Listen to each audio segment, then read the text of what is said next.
ஓம் சாந்தி. அவ்யக்த சமிக்ஞை 14 नवंबर 2024। अपने को निमित्त समझकर चलो तो सदा हल्के और सफलता मूरत रहेंगे। தன்னைத்தான் ஒரு கருவி என்று, நிமித்தமானவர் என்று புரிந்து கொண்டு சென்று விட்டால் சதா லேசானவராகவும் இருப்பீர்கள் மற்றும் வெற்றி மூர்த்தியாகவும் ஆகிவிடுவீர்கள்னு பாபா சொல்றார். இந்த விஷயத்தையும் நாம பாரமாக எடுத்துக்கொள்ள வேண்டிய அவசியம் இல்லை. பகவானுடைய காரியம் அவர் நடத்தி கொண்டிருக்கின்றார், நடத்த வைக்கின்றார். நான் ஆத்மா அவரிடம் ஒரு கருவியாக இருக்கேன் அப்படின்னு நாம புரிஞ்சுக்கிட்டா நம்ம மனசு லேசாயிடும், வெற்றியும் கிடைக்கும்.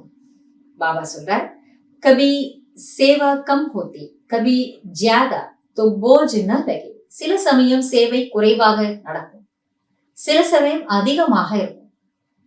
அதற்காக நீங்கள் அந்த சுமையாக அதை எடுத்துக்கொள்ள வேண்டாம்.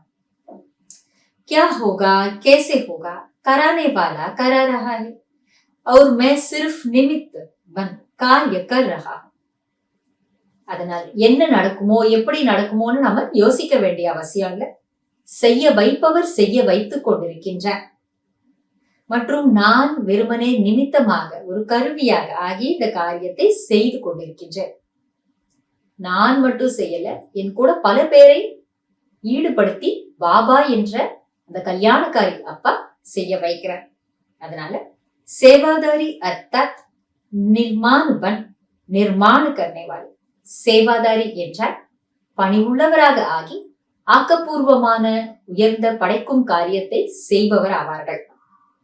அகர் நிர்மாண நஹி மான் கி இச்சா ஹே தோ போஜ் ஹே. பாபா சொல்றார், ஒருவேளை பணிவு இல்லை என்றால், மரியாதைக்கு ஆசைப்படுகிறார்கள் என்றால், அதாவது தனக்கு மிகுந்த மரியாதை மதிப்பு தரப்பட வேண்டும் என்ற இச்சை ஆசை இருக்கிறது என்றால் அதுவே ஒரு சுமையாக ஆகிடும். அது லேசான முறையில இருக்க விடாது, சுமையா ஆகிடும். போஜ் வாலா கவி தீவிர நஹி ஜா சக்தா இஸ்லியே சதா ஹல்கே ரஹே சஃபல்தா மூரத் பன். சுமை இருப்பவர்களால் வேகமான நிலையில் போக முடியாது. அதனால பாபா சொல்லுகின்றார், சதா நீங்கள் லேசாக இருங்கள், வெற்றி மூர்த்தியாக ஆகுங்கள்.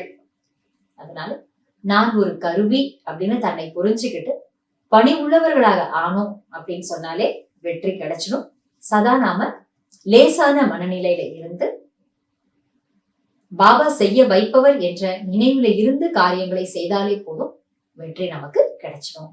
இப்ப எந்த விதமான சுமையையும் நாம எடுத்துக்கொள்ள வேண்டிய அவசியம் இல்லை. என்ன ஆகுமோ எப்படி ஆகுமோ என்று நினைக்காதீர்கள் என்பதை பாபா நமக்கு புரிய வைக்கிறார். நன்றி பாபா. ஓம் சாந்தி.